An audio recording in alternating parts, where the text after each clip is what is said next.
ओम श्री गणेशाय नमः। विप्रवर महादेव जी के ऊपर चावल चढ़ाने से मनुष्यों को लक्ष्मी की प्राप्ति होती है। ये चावल अखंडित होने चाहिए और इन्हें उत्तम भक्ति भाव से शिव के ऊपर चढ़ाना चाहिए। रुद्र प्रधान मंत्र से पूजा करके भगवान शिव के ऊपर बहुत सुंदर वस्त्र चढ़ाए और उसी पर चावल रखकर अर्पित करे तो उत्तम है। भगवान शिव के ऊपर गंध पुष्प आदि के साथ एक श्रीफल चढ़ाकर धूप आदि निवेदन करे तो पूजा का पूरा फल प्राप्त होता है। वहाँ शिव के समीप 12 ब्राह्मणों को भोजन कराए। इससे मंत्र पूर्वक सांगोपांग लक्ष्य पूजा संपन्न होती है। जहाँ 100 मंत्र जपने की विधि हो वहाँ 108 मंत्र जपने का विधान किया गया है। तिलों द्वारा शिव जी को 1 लाख आहुतियाँ दी जाए अथवा 1 लाख तिलों से शिव की पूजा की जाए तो वह बड़े बड़े पापों का नाश करने वाली होती है। जौ द्वारा की हुई शिव की पूजा स्वर्गीय सुख की वृद्धि करने वाली है, ऐसा ऋषियों का कहना है। गेहूं के बने हुए पकवान से की हुई शंकर जी की पूजा निश्चय ही बहुत उत्तम मानी गई है। यदि उससे 1,00,000 बार पूजा हो तो उससे संतान की वृद्धि होती है। यदि मूंग से पूजा की जाए तो भगवान शिव सुख प्रदान करते हैं। कंगनी द्वारा सर्वाध्यक्ष परमात्मा शिव का पूजन करने मात्र से उपासक के धर्म, अर्थ और काम भोग की वृद्धि होती है तथा वह पूजा समस्त सुखों को देने वाली होती है। अरहर के पत्तों से श्रृंगार करके भगवान शिव की पूजा करें। यह पूजा अनेक प्रकार के सुखों और संपूर्ण फलों को देने वाली है। मुनि श्रेष्ठ, अब फूलों की लक्ष्य संख्या का तोल बताया जा रहा है। प्रसन्नता पूर्वक सुनो। सूक्ष्म मान का प्रदर्शन करने वाले व्यास जी ने एक पृष्ठ शंख पुष्प को 1 लाख बताया है। 11 पृष्ठ चमेली के फूल हो तो वही 1 लाख फूलों का मान कहा गया है। जूही के 1 लाख फूलों का भी वही मान है। राई के 1 लाख फूलों का मान 5.5 पृष्ठ है। उपासक को चाहिए कि वह निष्काम होकर मोक्ष के लिए भगवान शिव की पूजा करे।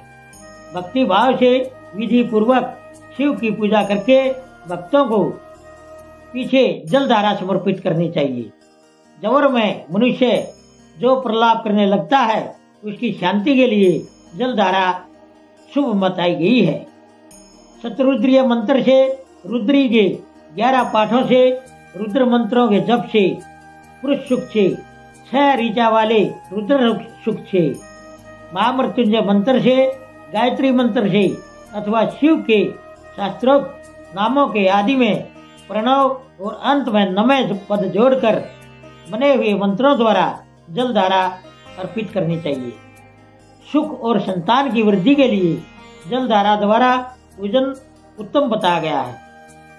उत्तम भस्म धारण करके उपासक को प्रेम पूर्वक नाना प्रकार के शुभ एवं दिव्य द्रव्यों द्वारा शिव की पूजा करनी चाहिए और शिव पर उनके सहस्र नाम मंत्रों से घी की धारा चढ़ानी चाहिए।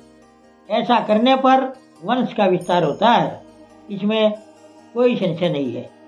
इसी प्रकार यदि 10,000 मंत्रों द्वारा शिव की पूजा की जाए तो प्रमेह रोग की शांति होती है और उपासक को मनोवांछित फल की प्राप्ति होती है।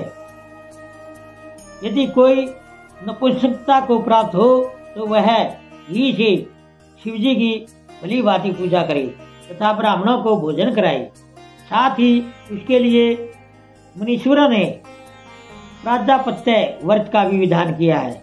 यदि बुद्धि जड़ हो जाए तो उस अवस्था में पूजक को केवल शर्करा मिश्रित दूध की धारा चढ़ानी चाहिए। ऐसा करने पर उसे बृहस्पति के समान उत्तम बुद्धि प्राप्त हो जाती है। जब तक 10,000 मंत्रों का जप पूरा न हो जाए तब तक पूर्वोक्त दुग्ध धारा द्वारा भगवान शिव का पूजन चालू रखना चाहिए। जब तन मन में अकारण ही उच्चाटन होने लगे, जीव चिट जाए, कहीं भी प्रेम न रहे, दुख बढ़ जाए और अपने घर में सदा कलह रहने लगे, तब पूर्वोक्त रूप से दूध की धारा चढ़ाने से सारा दुख नष्ट हो जाता है। सुवासित तेल से पूजा करने पर भोगों की वृद्धि होती है। यदि मधु से शिव की पूजा की जाए तो राज यक्ष्मा का रोग दूर हो जाता है। यदि शिव पर ईख के रस की धारा चढ़ाई जाए तो वह भी संपूर्ण आनंद की प्राप्ति कराने वाली होती है। गंगा जल की धारा तो भोग और मोक्ष दोनों फलों को देने वाली है। ये सब जो धाराएं बताई गई हैं, इन सब को मृत्युंजय मंत्र से चढ़ाना चाहिए।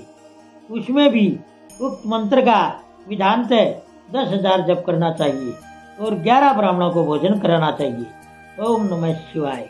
दोस्तों, सभी तरह की धार्मिक वीडियो देखने के लिए बने रहिए हमारे YouTube चैनल धार्मिक वाणी पर। धन्यवाद।